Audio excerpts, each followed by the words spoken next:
Ja, ein Plugin möchte ich dir jetzt noch zeigen, was ich auch ziemlich cool finde, was ich auch immer mal wieder nutze. Und zwar geht es darum, die Inhalte von Videos zu analysieren, konkret von YouTube-Videos.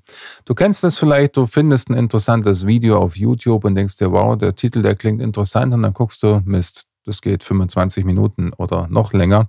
Und du hast jetzt irgendwie keine Zeit und dann setzt du das vielleicht auf deine später Ansehen-Liste. Und diese Liste wird irgendwann immer länger und länger und länger. Und irgendwann fängst du vielleicht an, diese Liste aufzuräumen und die alten Sachen zu löschen, die du sowieso nicht mehr anschaust. Ja, so geht es mir zumindest immer. Und da kann so ein Tool eigentlich helfen, das uns die Inhalte eines Videos zusammenfasst. Und das geht mit einem Plugin für ChatGPT Plus.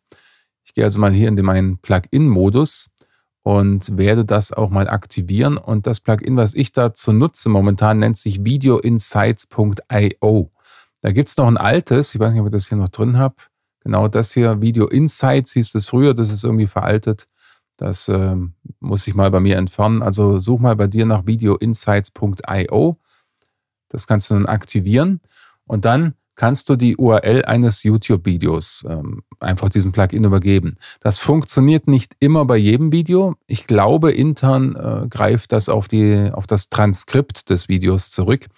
Es kann also auch sein, dass das bei deutschen Videos vielleicht nicht so gut funktioniert wie bei englischen. Das muss man einfach testen. Ich werde jetzt mal für dieses Beispiel einfach eins meiner Videos hier nehmen.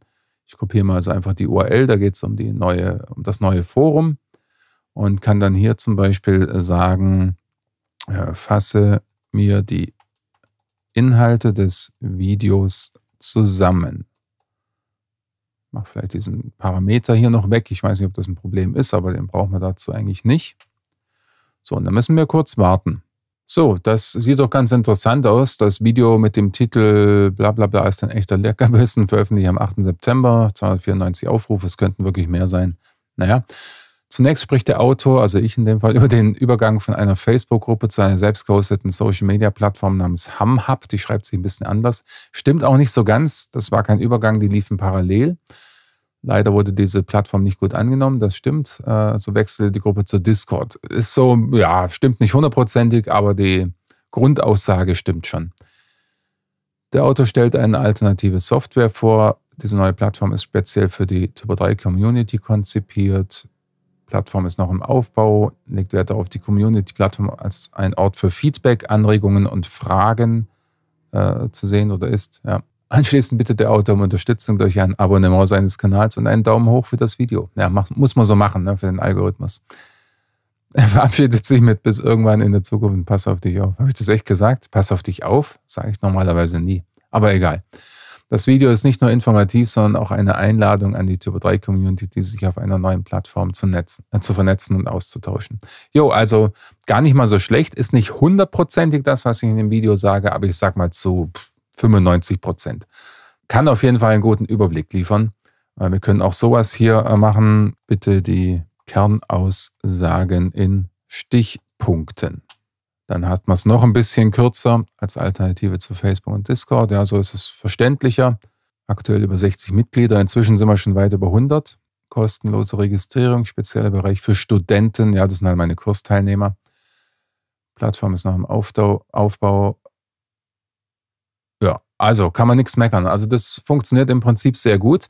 Probier das mal aus mit Videos, die dich interessieren oder mit eigenen Videos. Das kann natürlich auch dazu dienen, dass man aus diesem Inhalt des eigenen Videos ein bisschen was draus macht.